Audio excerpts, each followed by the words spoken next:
No matter how nice, how kind someone is, if their core agenda is to people please, they will never, ever find their true love, and they'll continuously have awful, horrible experiences in dating. The core frequency that a people pleaser operates from is this: how can I get this person to like me? If you're in this mode of consciousness, you're doomed. You will 100% sacrifice your authentic expression. You're on a date, you see someone. Your first instinct is, what can I do to get this person to like me? You're immediately pedestalizing them. You're literally handing them and gifting them all your power, when in reality, they have no business handling that power. You just met them. Sometimes people need a smack in the face more than a hug. This is my smack in the face to the people pleaser.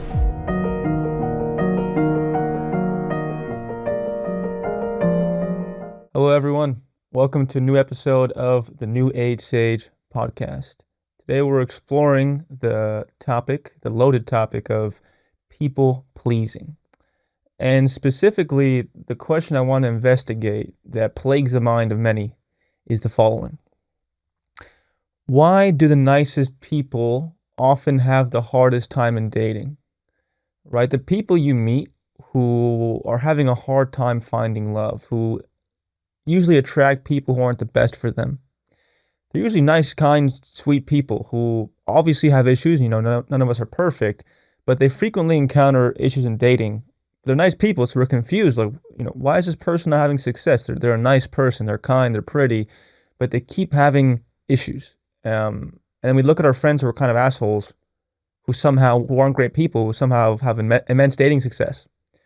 And then our minds can then perceive that as deeply unfair. Why does my nice, kind, sweet friend who's pretty have a hard time in dating, and my friend who's kind of a dick and whose values are all wrong, why do they have an easier time? This podcast will make the argument that at its core, it's just that the people pleasing in the nice person is what ruins their chances at dating success. So no matter how nice, how kind someone is, if their core agenda is to people please, they will never, ever find their true love, and they'll continuously have awful, horrible experiences in dating. That may sound harsh, because again, the person who's kind or seems nice automatically gets our compassion or empathy, right? Our friend who's a dick, who's going through a dating fiasco, we look at them and say, yeah, you're a fucking asshole. So fair enough, you're experiencing that. But the nice person, we look at them and have empathy. But you're so sweet, you're so nice, you shouldn't have issues. I'm going to explain now why they have issues. And once I make these arguments clear, it'll be super, super clear in your head as to why this is a problem. Okay. The core frequency that a people pleaser operates from is this. And I'll explain how this leads to a cascade of horrible issues. Okay. It's this framework. How can I get this person to like me? Right? Most people pleasers enter any dating scenario, any match on a dating app, any DM, any in-person meeting, any setup. Their first step, their first question in their mind, their first actions, their whole aura, their whole seduction technique is a reflection of, how can I get this person to like me? Okay? If you're in this mode of consciousness, you're doomed. That may sound harsh. Let me explain. Why are you doomed? I'm going to lay out a couple things here, okay? If you're in the intention, again, life is a reflection of our intention. That's, believe or not in manifestation, what you intend and the energy you put out there is what you'll receive most of the time. Truly. So your intentions in life are really the glue that holds everything together. So if your intention, truly, and you may not know this consciously, but unconsciously, if you're a people pleaser, the intention is, how can I get this person to like me? Okay. I said that a lot, but let's go deeper. If you're in that mode of consciousness, you will 100% sacrifice your authentic expression. Why? How can you be authentic if you're leading with the question, how can I get this person to like me? Right? Because in that process, you're doing things, changing yourself for them to like you. You're shifting subtle words, intonations, looks, gazes, clothes, makeup. You're doing everything to get their approval, which means, what are you doing? You're sacrificing your authentic expression. What is authentic expression?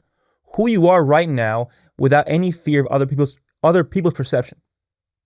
That's authentic expression. The most authentic people have no fear of how someone else thinks of them because their confidence, their self-worth comes from their own state of mind. So in the dating process, they don't ask, how can I get this person to like me? They just are. They exist. And if the person likes them or not is not their problem. So if you're a people pleaser, or all people pleasers, it's a hard thing to say, tongue twister, you're leading with sacrificing your authentic expression, which means you're never really showing yourself. You're showing a version of you that you think will receive validation, case specific for each person in front of you. You know, the best people pleasers go on 10 dates, and in each of those 10 dates, they're 10 different people, subtly different for each date to get the approval they think they need to find love. Okay? Why is this bad as well? Okay? If you're sacrificing your authentic expression continuously, you're abandoning yourself. You're literally abandoning you. Every single soul in this dimension has a unique makeup, a unique astrology, a unique cellular DNA, whatever it may be, a literal unique fingerprint that makes them a unique expression of the divine. Every single person. And the gift we offer to the universe is being the most unique we can be, because that's what we're here to do. We're here to be a unique reflection of the divine in this dimension to truly honor our gifts and our authentic expression. The more we're aligned with that, the more the universe sends blessings our way. There's one thing I know in life, it's that. The more you understand who you truly are, how unique and beautiful and amazing you are, the more you follow that North Star, the more you'll be rewarded. However, if you're a people pleaser, you may be nice, you may be kind, but you're sacrificing your soul. Your soul is unique. Your soul is beautifully special and carries unique gifts. The more you abandon yourself and abandon who you are in favor of someone else's approval you just met, you're literally abandoning your own soul, your own highest expression. And furthermore, you put the person in front of you in an immediate, extreme power position, right? Think about this. You're on a date. You see someone. Your first instinct is, what can I do to get this person to like me? Okay? You're immediately pedestalizing them and putting them in a massive power position. And what that means is you're literally handing them and gifting them all your power, when in reality, they have no business handling that power because you just met them. So immediately we can see here that the people pleaser sacrifices their authentic expression, abandons himself in the process, and immediately hands all their power away to the person in front of them. Considering those three devastating ingredients, how can you possibly have a successful dating life if you operate from that consciousness? How? If you're constantly abandoning yourself in favor of gaining approval from someone you barely know, how in the world can you find success in dating? So, and if you're thinking right now, but I'm just a nice person, I like making people happy, I like doing blah, blah, blah. Let me give you a reality check. You know, there's one thing I've learned in life is that sometimes people need a smack in the face more than a hug. This is my smack in the face to the people pleasers. Imagine the amount of time, energy, power, high frequency you save by letting go of someone who is not treating you the right way. Most people pleasers, because they're so obsessed with the person approving of them, will literally sit there and tolerate their bullshit and hand them all their power until they feel like they have their approval. So for women, this means entertaining many men who give them breadcrumbs because they desperately need their approval, because they want to please. They can't possibly handle someone not liking them. So they set out on a huge mission to get this person to approve of them. Think about how much of your life you waste that way. Really. An example. You go on one date. Sure, the guy's handsome. The guy's cool. He's successful. You like him. He does not give a shit about you. He just looks at you like an object. Okay? Any self-respecting woman would notice that because they're not blinded by the terrible red rose-colored glasses of people-pleasing. They look at that person and say, I don't give a what this person thinks about me because he's not the right one. I can tell immediately. And then he reaches out again and you say, hey, I'm not interested, sorry. Life can really be that simple in the dating process. You see someone isn't valuing you for your whole self. They're giving you scraps. It really is that easy to just say, hey, I'm not interested. But you got to look at yourself and ask yourself, why can't I tell someone who isn't giving me what I need, not even close to it, why can't I tell them I'm not interested? Why? You know, to the people pleaser, that process seems like suicide. But in reality, it's really easy. And, there's layers to this. Okay? There's layers to this that on the surface level pop psychology way I'm explaining right now is that you have a need to please. You have a need to get someone's approval. And you'll sacrifice yourself and who you are to get that approval. That's a surface level. Even understanding that is powerful enough. If you take it a layer deeper, why? Why is your whole sense of self-worth, value, power dependent on some random person's approval of you? It's not just because you need their approval. It's because in honesty, you think incredibly little of yourself. You don't understand how truly powerful, magnificent, special, unique you are. If you truly did, you wouldn't entertain someone who doesn't care about you. So all people pleasers just don't understand their power. So they constantly need others to reinforce it for them. But in that process, they lose touch with their power because they don't know who they are. Because they're constantly adapting and shifting themselves to get approval. So sure, at a surface level, you need approval. But deeper than that, you don't understand your power. There's a concept in Jungian psychology called the golden shadow.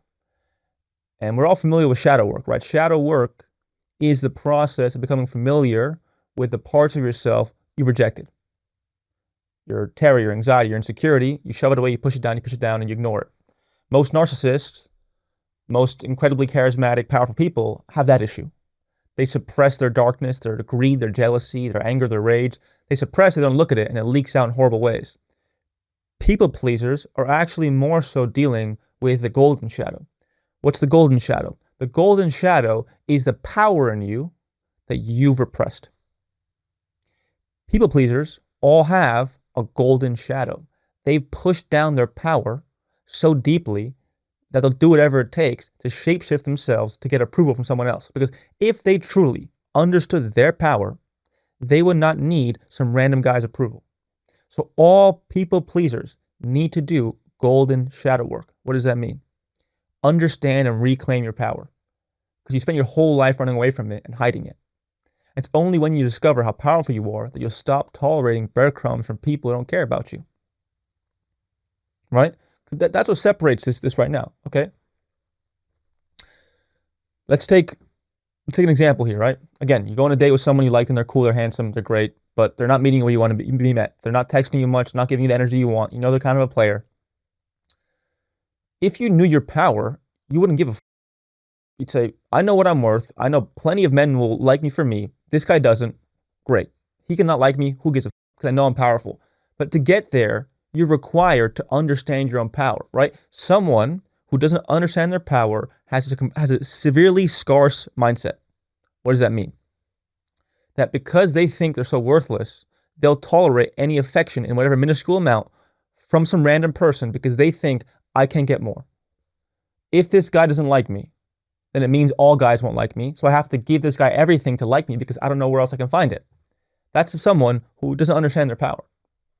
Someone who understands their power will look at a man and say, he's cool, I like him, he doesn't like me. That's not never going to work. I know there are plenty of men out there who will like me. That's an abundance mindset. An abundance mindset is needed here, which is, if one person doesn't like me, there's millions out there who will. Not millions who will, but there's millions of people who might, right? And for sure, one or two will.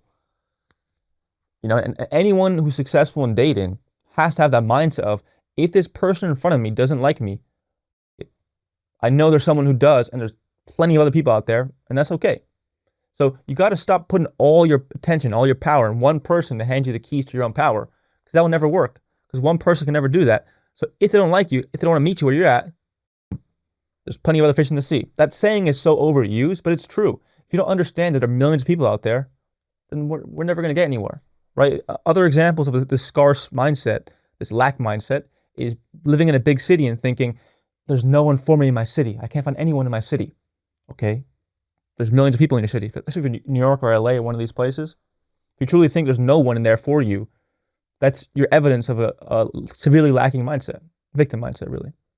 This is why I believe that any person who has the capacity to be an asshole, to be a bitch, whatever that, take that word to mean. Just for context, I mean it here, a woman who is not afraid to be perceived as mean, aggressive, rude. So there's some bravery in that. So I believe every person needs a strong degree of this quality in them to eventually find their person. Why? Because you have to possess a high level of self-respect to refuse to people please and let a man know you're done with them when you're done with them. So someone who's not afraid to be an asshole, which is I've been a people pleaser in my life, and I often flip-flop too far between people pleaser and complete asshole. It took me a while to find the balance, and when I found the balance, I finally found my wife. And how'd that happen? The minute someone was interested in me, and I could tell that this is not going to work, I would say immediately, like a machine gun, but not going to work. Hey, not interested. People messaging me constantly. Hey, I'm not interested. This is not going to work for X reason. I would immediately shut it down. Boom, boom, boom, boom, boom. Shut it down, shut it down, shut it down. Fast. Because I knew I had an abundant mindset. I was like, I know what I'm worth. I know my power. This woman in front of me who has a quality that's off, they have other ones that are good. It's not going to work. Done. Bye, bye, bye, bye, bye, bye. I got to a point where I was like a machine gun. No, no, no, no, no, no. And everyone, friends would tell me, what the f are you doing, man? These people look great. Nope. Not the one. Nope. Nope. Nope. Nope. And if you have a history of people pleasing, you have to have a period like that where you say no over and over again to people you think won't work for you, because you're overcoming the shadow in you that needs to always please others. If you're a people pleaser, to find your person, you got to figure out how to be kind of a dick. Only someone who's kind of an asshole doesn't have an issue turning people down, and you have to not have an issue turning people down to find your love. Because if you're always saying, maybe it can get better, sure, I can see how it works. He's not giving me the most, but in time he'll like me. In time he'll give me more. In time he'll commit to me. That whole in time bullshit will f you up. When you feel something's off, when you feel this is not going to work, say it. Hey, I'm not interested. I'm not interested. And to tell someone I'm not interested, you have to risk them not liking you. And in the dating world, you have to be perfectly okay with someone getting like, what the f wrong with this person? They don't like me, whatever. Get over that shit. If you really don't feel something with someone, say no. Fast. I'm even under the impression that if you go on a dating app date or a blind date, and you sit there and you immediately feel this is off, say, hey, I'm not interested. Sorry, I'm out. Who gives a f? Truly, who gives a f? You're on some dating app date. The guy sits in front of you. He doesn't look like a picture. He's kind of weird. What in you is making you stay there for the whole date? See him and say, hey, you weren't who I thought. I'm out. Who gives a f? It's not rude. You're honoring yourself. You're seeing this is off. I don't want to be here. I'm out. The people who sit there for hours being nice, haha, yeah, and text them and spend a week to say, hey, I'm not interested. After a week, that whole nice person shit is not going to help you. You have to really honor yourself here. Someone who truly honors themselves will find their love. Because there's one thing of many I've learned in this dimension. The better you are at saying no, the more things that are aligned with you will come your way. The universe will only give you what you say yes to. So before my wife came, I had to go, no, no, no, no, no, no, no, no, no, no, like a machine gun, because then that cleared space for my big yes. I had to be very clear of nope, nope, nope, nope. And that was a reflection of me finally understanding my power and saying, this is not going to work. I know someone else will. So to create an archetype of a truly empowered woman out there in the dating world, I'll say she works like this. This woman who's incredibly abundant and powerful in her dating success has no issue quickly saying no to someone who isn't right for her. She doesn't linger around. She doesn't wait. She doesn't stay there hoping he'll change. The minute she sees something won't work, she says no. I'm not talking about him having, using his fork and knife the wrong way, or him, not using his napkin correctly, those little, small icks. That stuff, I don't mean that. I mean, they see a genuine character flaw in the person that will seriously cause tension in the future in their relationship. They have no issue saying no. The minute they see breadcrumbs, they say no. I'm not having this. The minute they see the guy's a player, they say no. The minute they say the guy's drinking too much, no. The minute they see the guy's rude to a waiter, no. It's that simple. A woman who has true dating success says no over and over and over and over again. I mean that. You gotta say no to the men who are pursuing you who you know won't work with. Fast. No, no, no. Because the other option is you stay there because you need their approval so badly that you'll be there for forever wasting your time. I know we think we have a lot of time, but we truly don't. We definitely don't. There's an epidemic right now of women in their mid-30s who spent way too much time chasing assholes who didn't care about them for a year. A 6-month fling is a long time. You've wasted 6 months of your life, potentially finding your husband because you were too scared of some asshole not approving of you. It could have been quick. You saw him being an asshole within week 1. I'm out. No. You save yourself 6 months. A 3-month fling is time, right? Do you really want to get to a place where you're 35? You've wasted years and months with these flings with men who never cared about you because you're too scared to say no to them. And you find yourself at an age where you're having a hard time having kids. You're alone. You want to be there. I don't want that for you. And the only thing that'll make you not get there is being quick with saying, no, this is not going to work. But you can't get there if you're wearing the rose-colored glasses of people pleasing because you'll do whatever it takes to get their approval. And if you need their approval, how can you ever say no to them? You won't, because your whole livelihood would depend on this guy has to like me. I'll do whatever it takes to make them like me. And then you find yourself in a year-long relationship where it doesn't work, and you waste your time. Recognize your power and say no to those who don't see it. All right, so I build the awareness, hopefully, in whoever's listening to this' mind, that people pleasing and dating will lead you down a dark road. That awareness is important because you recognize the pattern. So now I'll explain what it actually takes beyond what I explained before, such as the golden shadow, having this awareness. What else is needed for you to get to a place of not needing approval in your dating life? I need you to understand where this tendency started.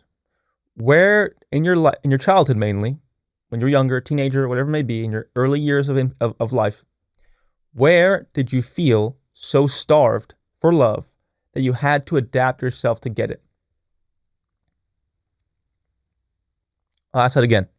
Where did you feel so starved for love that you had to adapt yourself to get it? Find those core moments where you abandon yourself, sacrifice yourself as a kid, the beauty and joy in you, to please mommy, to please daddy. That's the inception of your tendency to need approval. I need you to go there. Have compassion for that kid, that beautiful, wondrous kid who felt like they had to be something else to receive love. You know how painful that is? That's horrible. That's heartbreaking for a kid to sit down as a kid and feel like mommy won't love me if I'm not this. Daddy won't love me if I'm not this. Your brain is molded that way to feel like I only can receive love from the world if I'm this. Essentially, I can only receive love if I'm something I'm not. That part of you is desperately seeking your validation, your love, your compassion, your warmth, your acceptance. Give it to them. So in practice, this starts in the body. The minute, let's say you match with someone on an app or you're DMing someone and you start to notice them drop off and you feel a massive fear in you of, they don't like me, they have to like me, what the hell's going on here? Tap into that fear. Stop thinking. Thought isn't going to work here. Feel it. Feel the fear. Feel that fear. That fear is not you. This beautiful, powerful adult who's here right now in the space with me. It's not you. It's not the queen. It's not the king. It's a little girl. A little girl who felt so horribly abandoned for needing to be loved for something they weren't. Underneath that fear is shame, is grief, is sadness for having to experience a childhood where you couldn't be a kid. I need you to go to that place when the fear comes up. Fear is an invitation to stop avoiding what lies underneath. If you're so afraid of someone not liking you, go to that kid who's so heartbroken for his parents not loving him for who he was. That 10-year-old who was overweight in school and no one gave him the validation they wanted. It's now your chance, as an adult, to connect with that part of you and love them. And that can only happen when you connect with the actual feeling. This is not an intellectual process. You can't think your way through this. This is a feeling process. It's a way to reconnect with your younger self and let them know you have their back. Again, the trigger arises, I need this man to like me. I'm so terrified he doesn't. Take that as an invitation to feel like I'm not me anymore. My inner child needs compassion, warmth, and acceptance. And you only can do that by feeling what they actually couldn't feel as a kid. Most kids can't feel that grief. Feel the grief. Feel the sadness. I promise the more you release that emotion, the more you'll feel free enough in your body to reduce the severity of the trigger, where you can truly see a man who doesn't like you and you're like, nah, not for me. That's dependent on you clearing the energy that's causing you to fear and need approval. In this game, we got to conquer fear. And conquering fear isn't a matter of bravery, sitting there, I'm not afraid, and thugging it out like a Navy SEAL. It's actually feeling what we're so afraid of.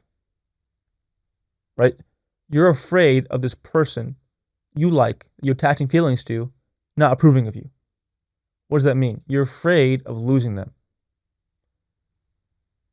Why are you afraid of losing them? Because losing the love you wanted from your parents, you could never handle that. But now's your chance to.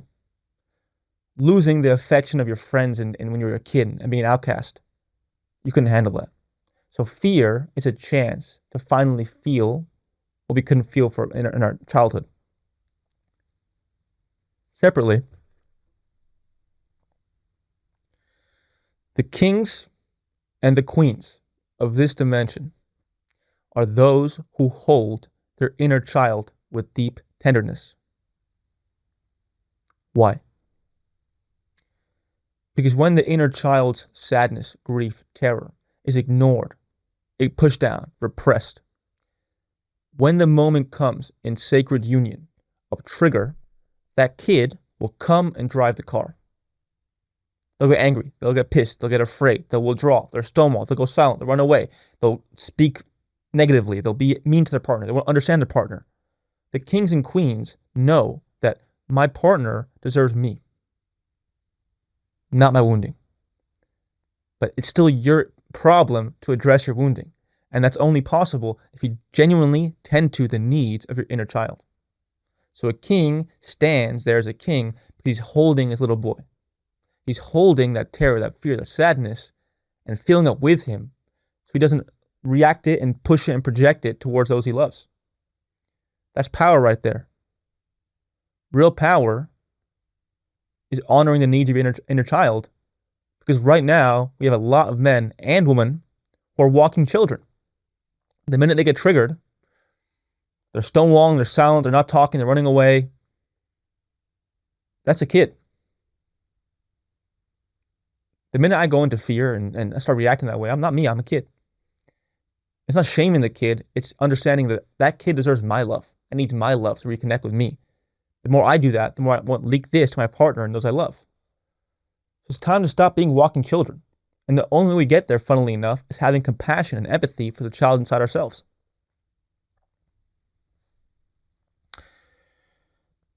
To conclude this podcast, I need you to make some promises going forward. I need you to promise to refuse to please people who don't have your highest interest in mind. I need you to only give your fullest self to people who actually deserve it. And to deserve it, they need to want it. It's okay to want to please someone and make someone happy and love them, but only if they actually deserve it. And to deserve that part of you that wants to please, that wants to show you I care about you, I love you, they need to deserve that. You can't hand away that shit like candy to every guy that gives you attention. That. You lose yourself. You need to see, is this person truly worthy of my care? Care is different than love. Care is seeing someone and saying, I see your needs. I want you to feel loved. How can I meet you there? That's care. And to care for someone is real intimacy. You can't hand that shit out like candy. You can't. So if you're giving your care to someone who's giving you breadcrumbs, you're going to destroy yourself. You have to meet people where they're at. If someone's giving you breadcrumbs, run away. Say no. If someone's giving you genuine interest, presence, affection, they're there. They're working on themselves when you ask them to. They see you. They're loving. They're conscious. They're a real person. Then give them your care. Then care for them. You can't just be attracted to someone, think they're handsome, and then start caring for them and running after them and fulfilling all their needs. It doesn't work that way. Meet people where they're at. I've had a big breakthrough in my life as of late. This is why I'm making this podcast, that, waking up spiritually and understanding that we're all one and that God is love, which is true. We are one. God is love. Beyond this dimension, it's all love. And when I've woken up, I've been like, oh, I can't treat anyone, even if it's the biggest asshole or bully or someone's cursing me or whatever it may be, I have to treat them kindly. I have to be there. No. Not in this dimension. And I'm saying that is that you're not an asshole if you meet people where they're at. Because you're being a genuine person in alignment with truth. Let me unpack this a bit. God, the universe, in its essence, is a reflector. It reflects back whatever you give. Example, if you're constantly thinking victim thoughts, you'll live life as a victim. If you're constantly thinking empowered thoughts, you'll feel empowered. If you're constantly yelling at people being angry, you'll feel the same way. Whatever we give to the world is literally given back to us. Call it karma, call it whatever, law of attraction, call it just mindset. It's true. Whatever you give to this universe, this world, energy-wise, frequency-wise, is what you will experience. Okay?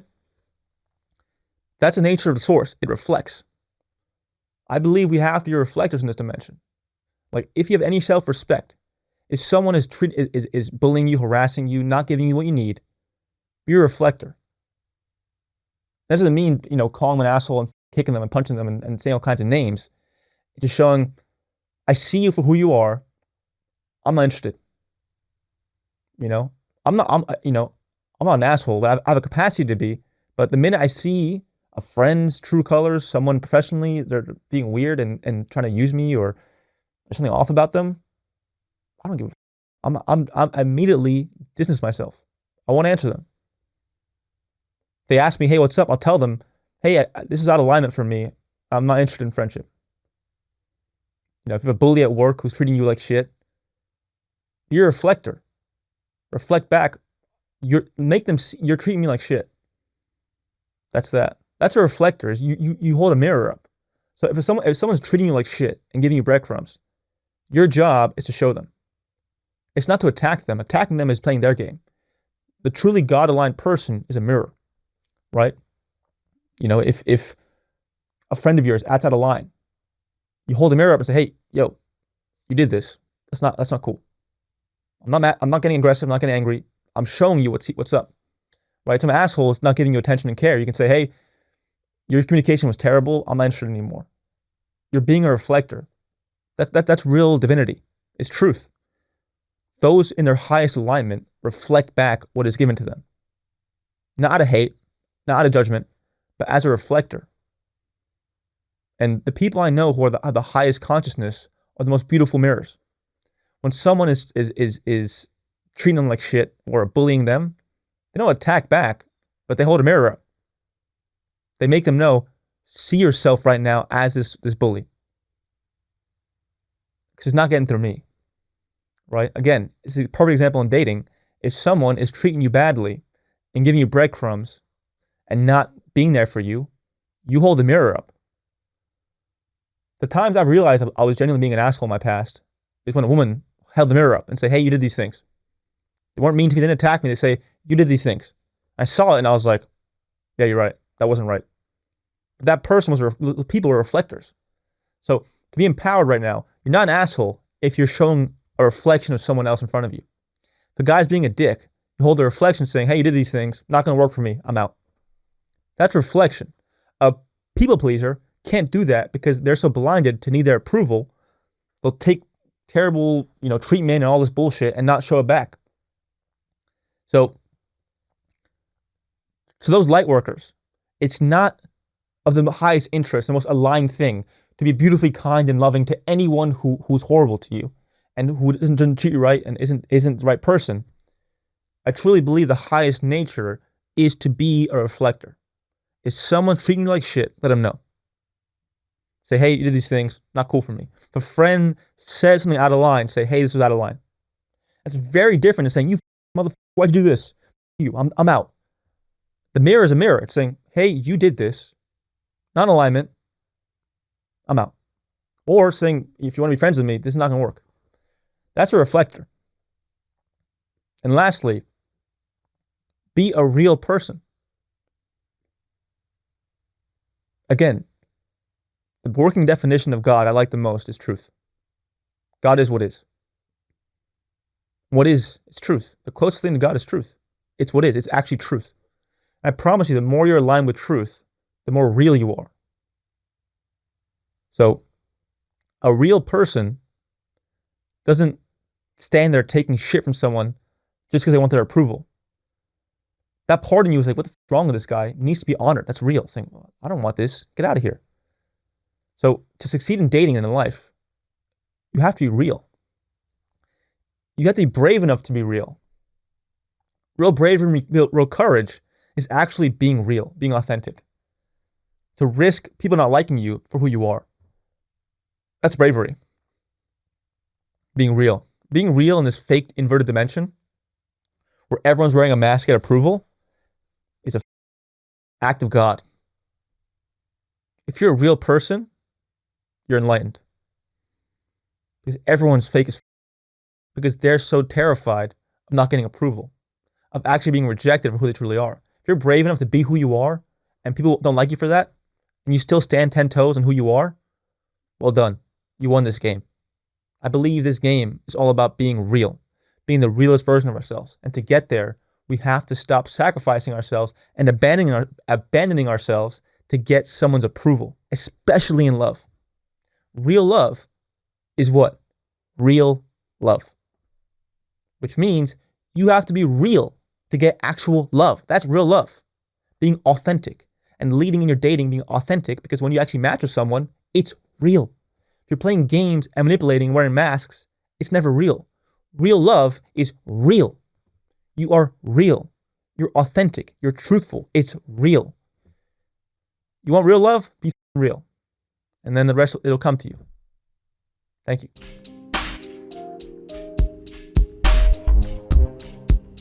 I hope you enjoyed that video. If you want to watch more content, please click this video right here and don't forget to subscribe right here. Thank you.